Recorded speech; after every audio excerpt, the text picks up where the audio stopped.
First of all, thank you so much for having me along tonight. I'm really excited to be here, and see you all. I know a few of you, but for those that don't know who I am, my name is Dom Kingsford. I'm zooming in from Meanjin, Brisbane, Queensland, Australia, and I join you from the unceded land of the Turrbal and Yagara people, a land rich in history of music making and education, and I acknowledge all elders past, present and emerging. So for those that don't know me, I'm an electric bass player, sessional academic, research assistant and PhD candidate at the Queensland Conservatorium, Griffith University. And thank you so much, Nicole, Kirsten and Diana and your whole team for having us all tonight. So we'll get started. So in a post-normal mid-pandemic time, an industry renowned for showcasing its creativity, vibrancy, diversity and virtuosity has instead been forced to showcase its resilience, adaptability and versatility. Since early 2020, the music industry has been disrupted in just about every way. The financial toll on the artist has been well documented. With an estimated $1.4 billion industry-wide loss reported in 2020, I'm confident we've all experienced the fateful email, telephone call, text message declaring a cancelled gig, tour, festival or educational opportunity. $1.4 billion in 12 months. It's a huge financial toll. But what about the creative and artistic toll on our performers? Speaking personally, I felt abandoned throughout this time. At first, I relished the opportunity to practice. The intense time I was able to dedicate to my instrument that you'll see behind me, it was immense. It was like the good old days of my development on the instrument. I couldn't put it down. Playing dawn till dusk, I felt my dexterity on the instrument, my speed, my technique, my control, my creativity increased day by day. My practice routine was increasing to over 12 hours a day, and I was, of course, in the fortunate position to be working on Zoom, as I'm sure we all were at the time, and live in my apartment with no dependents. So I was in the position I could do this. Soon, however, the realization of the pandemic's impact paused my childlike hysteria for practice, and I was left staring at a blank calendar with no gigs and an unquenched thirst for live performance. In 2020, and this is quite a startling figure to consider, I was only called for 5 performances across the whole 12 months. 3 of these were before the pandemic truly took over. Pretty startling when I consider in 2019, I was gigging 3 to 4 times per week and recording 3 to 4 times per month, all within the jazz genre. Each one of these opportunities was a chance to explore my instrument, my sound, my musicianship, and that of my fellow performers. You see, I'm a trained jazz bass player. I improvise every single time I perform, and I teach my students to react to musical momentum and the scene around them to make choices on their instrument that will impact fellow performers and the audience. Live performance is integral to what I hold dear about music and our art. Knowing that the note choices improvised in the moment can deliver such powerful emotion to an audience is what I love most about live jazz performance. And when that was stripped away, I was left with my bass and the impassable monotony of my metronome sitting at 90 BPM as I practiced yet another chord scale exercise. Of course, I recognize how privileged I am to even be in that position, and I acknowledge that I was fairly untouched health-wise by the pandemic. But this creative adversity that I've felt, and we've all felt, has been tough nonetheless, and surely it has left a lasting impact. So what can we learn from this period of adversity for the industry, this mid-pandemic perch we find ourselves currently sitting upon? Why do I describe it as a mid-pandemic perch? Well, at the time of writing the abstract for this very symposium, Brisbane itself was emerging out of restrictions and gradually resetting itself with normalised crowd capacities, reduction of mandatory masks and similar COVID normal sites. It was great news for our industry here in Queensland. Audiences could gather in larger numbers, venues could increase in capacity, masks were no longer mandatory while performing, and the whole scene breathed a unified sigh of relief. Now, in the short time since then, we've seen the emergence of new variants, increased cases, and as borders reopen, these will eventually only increase in frequency. So let's not kid ourselves. We aren't post-pandemic, back to normal. Instead, we are mid-pandemic, sitting precariously in what we describe as a post-normal perch. Now, I don't see it all as doom and gloom, although it might sound a bit like that. Instead, from this mid-pandemic perch, I believe we as musicians and musical educators can choose which way to fly next. So let's apply some jazz training to this scenario. The jazz musician is trained to improvise. Indeed, improvisation is the core of jazz performance and education. Beyond any musical characteristics such as feel, instrumentation, or the like, improvisation is the characteristic most at the heart of jazz music. Of course, not all improvisers play jazz, and not all who play jazz can improvise well. I've got a little puppy that's going a little bit crazy, so sorry about that. But of course, improvisation is at the crux of the style that we teach. Improvisation in jazz features as a chapter in my doctoral thesis. And in this chapter, I propose three forms of improvisation. Improvisation with a composition, improvising over a composition, and improvising for a composition. Academics such as Graham Collier, among others, have devised similar parameters of improvisation in works over the years, but I've structured this for my thesis, and I'll go into some detail of what these classifications mean. Improvising with a composition is the process of improvising with the notated composed material or melody. Example of this are rife within all music, but in the jazz world, consider the way a vocalist like Ella Fitzgerald might ornament or inflect certain melodic phrases on a piece of music. Compare that to the way Miles Davis, for example, in his tune So What, explores rhythmic elasticity with his simple two-note melodic fragment. These artists are still performing the composed material. It's not a solo. They're still improvising, though, and considering ornamental additions as integral to their expression throughout the piece. In contrast to this is the idea of improvising over a composition. It's the application of improvisation most closely associated with jazz music, or a solo in just about every Western genre. A performer performs an improvised solo over the chord changes of the melody, or a designated notated set of changes. In the instance of jazz standards, the composer has already composed a melody and harmony, and the performer then improvises over it between the statement of the melody. It's generally what first comes to mind when one considers improvisation. Essentially, what the improviser is doing is rewriting their own melody over the chord changes. The third and final instance of improvisation within composition can take the form of both of the previous ones, and it's the concept of improvising for a composition. Where the other two forms are performer-directed, the process of improvising for a composition is, under my definition, a direction from the composer. More specifically, the improvisation is integral to the composition. Examples of this are renowned throughout the world. Improvisers such as Vanessa Tomlinson from Griffith University, art music and post-bop free jazz performers like Ornette Coleman or John Coltrane, or composers like John Zorn are fine examples of this. So what I've seen across the nearly 2 years of COVID here in Brisbane is that we as artists and educators have been, and we must continue, to improvise to survive. I believe we must be able to apply these types of improvisation to our own musical output, our own careers, and our own pedagogical approaches, no matter the genre we specialise in. So the reason I'm sharing these concepts with you is that I believe we can generate our response, a reaction, a disruption from these concepts in response to COVID and the pandemic, and the post-normal that we now live in. As musicians and educators, we are facing this prospect, an opportunity to choose which way we fly from our perch. What I've seen across the nearly 2 years of the coronavirus pandemic is that we've had to adapt to survive, to improvise to survive. Now, this isn't new. Career musicians adapt to survive. Portfolio musicians adapt to survive. The whole concept of saying yes to every gig, that old fallacy that's drilled in us from day one. The idea of taking on more and more private students, adapting to new gigs and environments, becoming a side person or session musicians. These concepts aren't new. And indeed, for many musicians and educators alike, regardless of style, genre, or instrument, they saved our lives in the pandemic. When gigs fell through for many, education income saved people, and vice versa. So this idea of adaptability, of improvisation, is a core idea of what we do every day as contemporary musicians, irrelevant of our genre or style. What I propose is that we don't rush back to the pre-COVID normal that we experienced as educators and musicians, the status quo, the norm. We disrupt that. We improvised a new melody over this structure.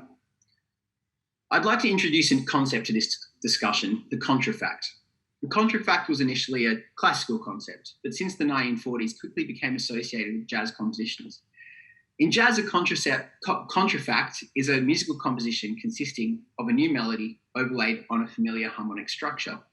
A commonly used example of this is Miles Davis's 1947 tune, Donna Lee, a contrafact of 1917's Back Home Again in Indiana by James F. Hanley. And you'll see there the chords are basically mirror images of each other.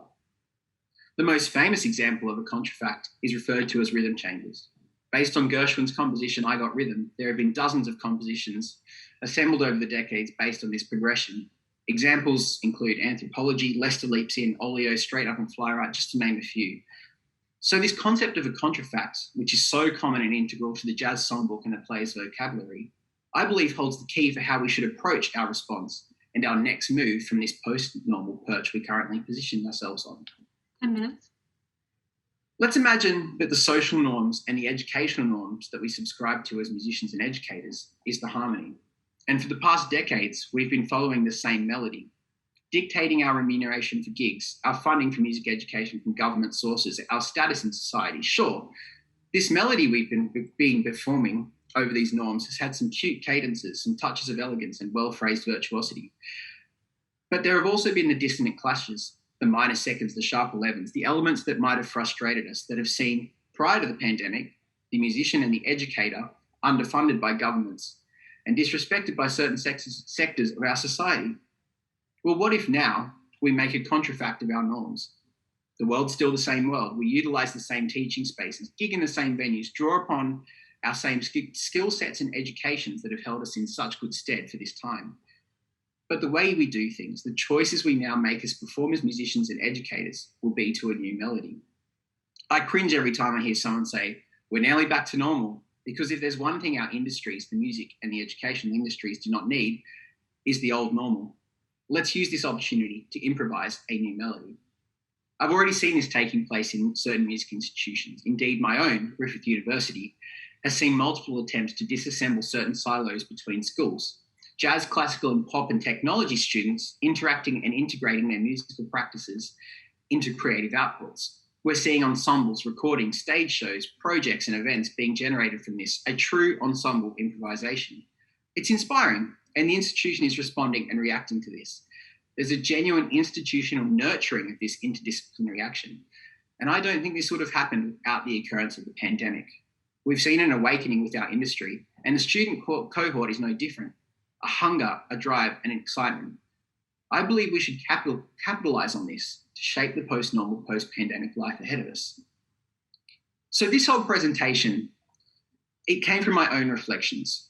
Sitting in my practice room as a jazz musician, when I was stripped from the opportunity to perform jazz live, to teach jazz face-to-face, working away at a 90 BPM exercise.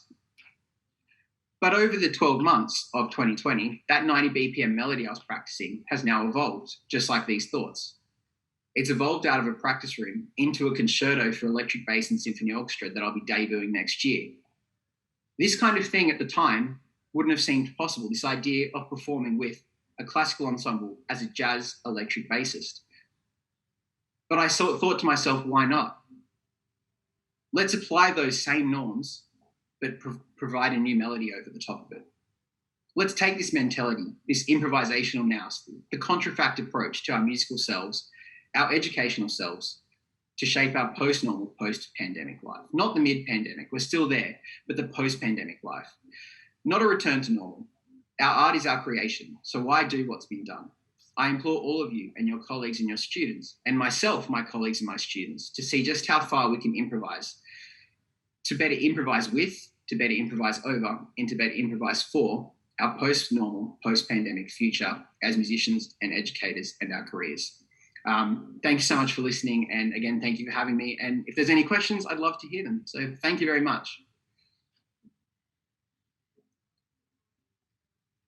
Dom, thank you so much. A very, very passionate and inspiring call to action and to new possibilities as we head forward into the future rather than heading back to normal, as you say. Does anyone have any questions for Dom?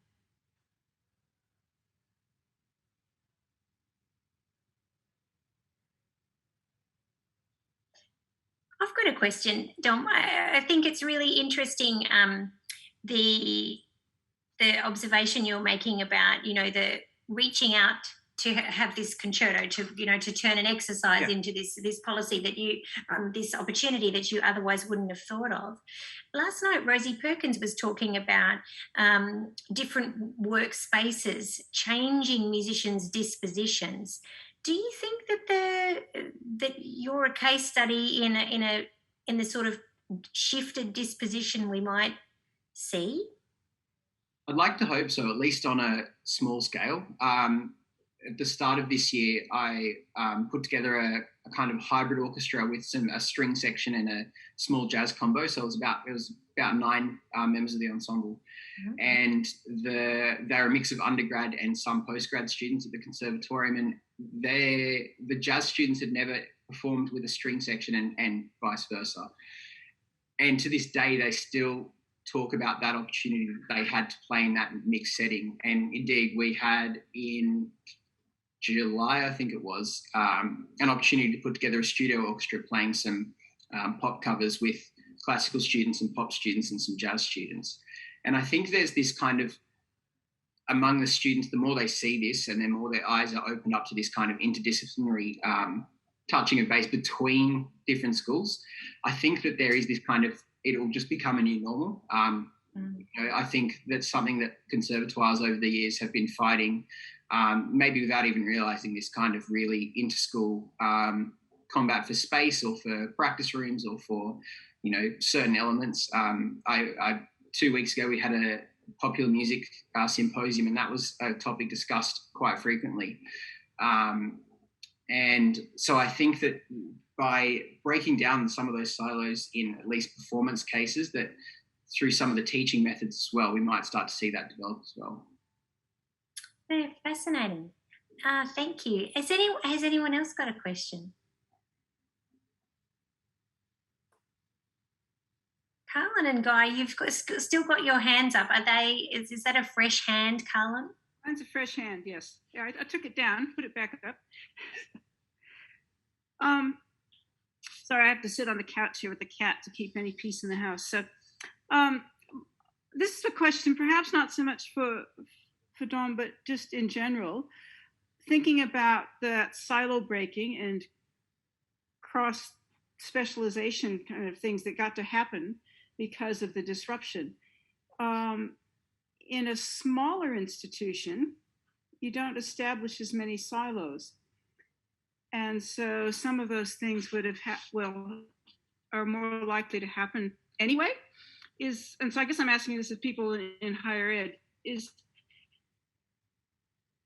there a correlation there? Having taught in a very small department, there were 5 staff and it was classical and jazz and popular music, we wouldn't have thought twice about, the radicalness of having an electric bass and orchestra work, because we were trying to survive, we were mixing things up. And I'm just wondering, so I guess this is throwing this at some of the other academics here, is there a disadvantage to being big? So you've got enough people to have subsets. Can I say, is it size, Carlin, or is it the model? Is it the conservatory model versus a more general music degree? Anyway, I had that into the mix. Yeah, I don't know. Yeah, I think that's a really great point. And I wonder as well, Diana, what is the cause, whether it is the conservatory kind of model there versus more of a university institution or what. But it's certainly something that, certain expectations that come with the labeling of a conservatorium might almost just generate those without people realizing it or being imposed by any faculty. I'm not sure, but yeah, it's a great point. It's good to hear your talk. Very interesting. Yeah, definitely. Thank you. Kirsten. Thank you. I just wanted to jump in and following on from what Carlin and then Diana and Dom have just been talking about. I wonder if there's not an element of, you want to engage with the different silos, as opposed to having it being forced as a matter of expediency. If you're in a really small, if your department or your organisation is really small, but it's forced on you, there might be the sense of, we're just doing this because we have to make it work, as opposed to, I'm really excited to have this. In your case, your jazz bass with the orchestra, it's something that you really want to do, and that's the intention behind it perhaps is different, and maybe that's having an influence. I don't know. It's just kind of an idea. Yeah, no, and that's I think that's really, it's almost chicken and egg in some regards. It's like there's been kind of this, I've definitely seen it in the last probably 12 months, this year especially, as we kind of come back to face-to-face. It's been not just myself that's kind of had this urge to just do something different with different ensembles in that space. But I'd say it's definitely like if there was a course brought in where it was like you've got to go and form an ensemble with someone, the students might see it as, you know, the same way they'd see a lot of compulsory courses in that kind of same vein. So, but I'd like to think that the more opportunities that are provided for that kind of voluntary performance or, you know, concert settings where they can do that, I think that would be really valuable. And we're seeing it up here. And it's so, and, you know, and that's probably, like you said, Carlin, it's probably very, I'm not surprised that potentially we're behind the times a little bit. But coming from a conservatorium kind of setting, it's like, they're the kind of traditions and norms that will take some time to break down. And I think that's really exciting, like an exciting challenge.